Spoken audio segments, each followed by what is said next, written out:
Bom, pessoal, vamos ver agora como é que se calcula o ponto de equilíbrio efetivamente, tá?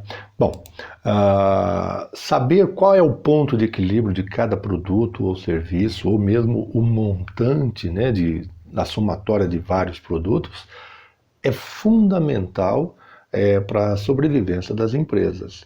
Como eu comentei anteriormente, se nós não tivermos certas informações financeiras, nós vamos estar navegando sem uma bússola, ou seja, a qualquer momento poderemos bater em alguma coisa. Então é importante o conhecimento, é importante ter o conhecimento profundo da parte financeira da empresa, até para poder tomar as medidas cabíveis, né? O ponto de equilíbrio ele pode ser dividido em contábil, econômico e financeiro. Quando a gente fala o sistema contábil, é o mais comum, né? Que na realidade você utiliza as fórmulas bem estabelecido, né, que nós vamos abrir já, e você simplesmente colhe as informações contábeis da forma como elas vêm. Quando a gente fala já do econômico, você já está falando de perspectivas, de resultados de ganho de acordo com o investimento. Então, se eu tivesse feito daquela forma, qual seria o meu resultado? Então, você teria que ter um conhecimento bastante profundo aí, né? E quando você está falando do financeiro, na realidade, tem alguns gastos que você tiraria fora, que seria especificamente a depreciação, as amortizações. Então, para dizer o seguinte, é o quanto determinado produto ele está sendo viável na sua confecção. Quando a gente fala viável, é como se, nesse caso do financeiro, existe o termo do EBITDA, né? O EBITDA. Esse daí é a mesma coisa, é o resultado que a empresa tem subtraindo essas contas, tá? Bom, mas vamos nos ater aqui ao ponto de equilíbrio. Então, você tem essas três, mas vamos focar aqui no sistema contábil, tá ok?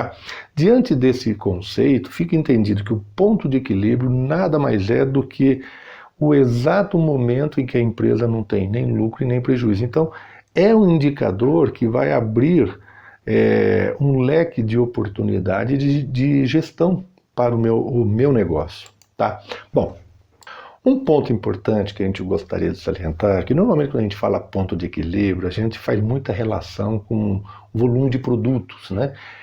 Mas também nós temos prestação de serviço e o cálculo é a mesma coisa, né? Vamos pensar aqui, que nem está o exemplo aqui de um escritório de contabilidade, né? O escritório de contabilidade é a mesma coisa, ou seja, eu tenho todos os meus gastos, os meus gastos fixos, e eu preciso ter aquela visão de quantos clientes, porque o cliente ele tem mais ou menos um tamanho médio. É lógico que para cada cliente eu posso estar cobrando valores diferenciados, né? Porque um exige um pouco mais, tem mais trabalho, ou seja, foi muito em função da negociação. De qualquer forma, nós temos ali o quê? Um tamanho médio de um cliente. Então, ele vai me dizer o seguinte, quantos clientes dentro daquele tamanho médio eu vou precisar para poder pagar todos os meus gastos. Logicamente, aqui a gente vai entrar também com outro fator, que é o seguinte, se de repente, para fazer o faturamento que eu preciso de muito mais clientes, só que esse muito mais clientes, vou precisar de muito mais funcionário para poder suprir, então essa base de cálculo precisa estar muito bem alinhada, né? Porque eu tenho que ver, de acordo com os indicadores, quantos funcionários para quantos clientes, ou seja, 2 funcionários para 15 clientes, 3 funcionários para 50 e por aí vai. Então essa relação também é uma relação muito importante para que se possa ter, porque quanto mais eu preciso de faturamento, logicamente eu também muitas vezes eu aumento os meus custos fixos para poder fazer isso aí, tá? Bom, para exemplificar o conceito, né, do ponto de equilíbrio, eu vou citar um fato real que aconteceu há pouco tempo, né? Tinha um senhor que tem uma fábrica perto que ele fabrica perfumes, né? E ele colocou que ele tinha um lucro de 200% e mesmo assim a fábrica ele estava para fechar. Bom, É muito estranho, né, uma pessoa com 200% de lucro, né, uma empresa com 200% de lucro, fechar. Ou seja, o primeiro passo aqui é entender o que essa pessoa estava entendendo como lucro, né?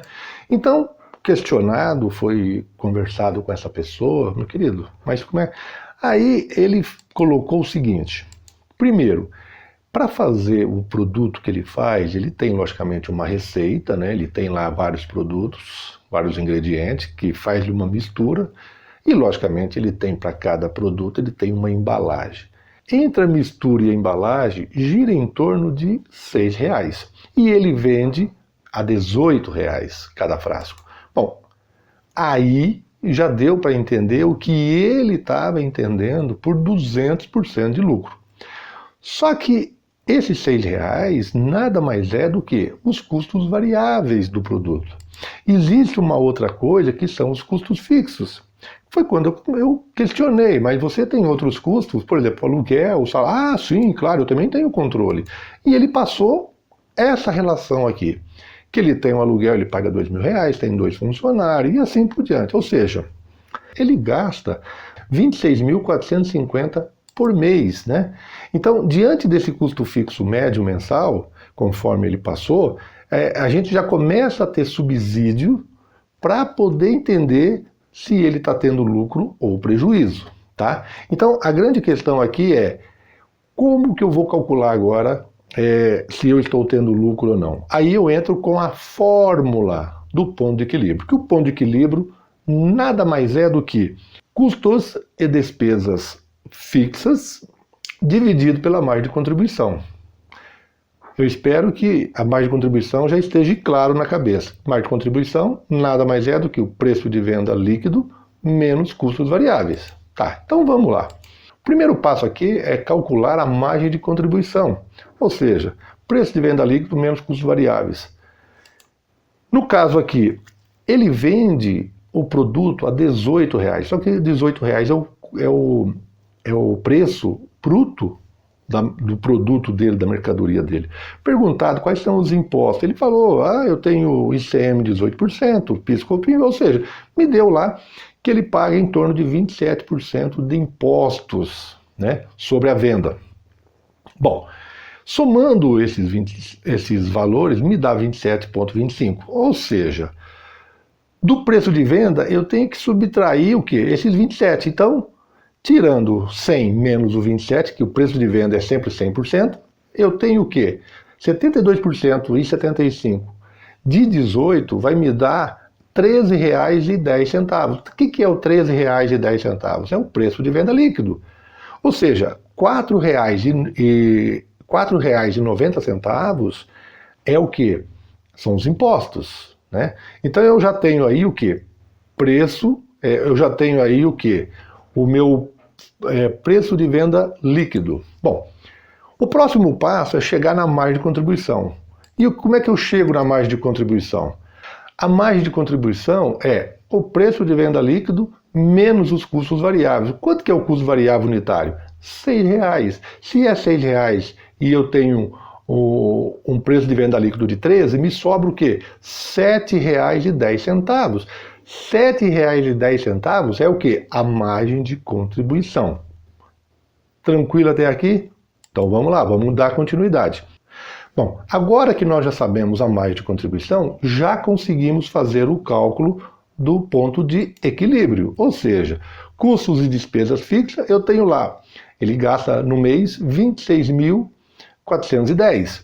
A margem de contribuição, R$7,10, ou seja, para ele cobrir esses custos fixos, ele precisa produzir e vender 3.725. Ou seja, quando eu olho aqui no gráfico, o ponto de equilíbrio é exatamente o quê? 3.725 unidades, que equivale a dizer, em termos de faturamento, R$67.050. Então, qual é o ponto de equilíbrio dessa empresa? R$67.050. Qualquer valor abaixo disso é prejuízo. Qualquer valor acima disso é lucro. O ponto importante, vamos supor que eu venda 3.726, ou seja, uma única unidade acima do ponto de equilíbrio. Qual vai ser o meu lucro? A mais de contribuição, ou seja, R$ 7,10. Se for 2 produtos acima do ponto de equilíbrio, já é o 7 vezes R$ 7,10 vezes 2, e aí eu começo a ter lucro. Então, gente, é muito simples. Nós primeiro pagamos os custos para depois falar em resultado, em lucro. Então, o ponto de equilíbrio é justamente para a gente ter essa noção de espaço, noção de valor. Se eu souber que eu faturei menos do que 3.725, eu já sei que a empresa teve prejuízo, ok?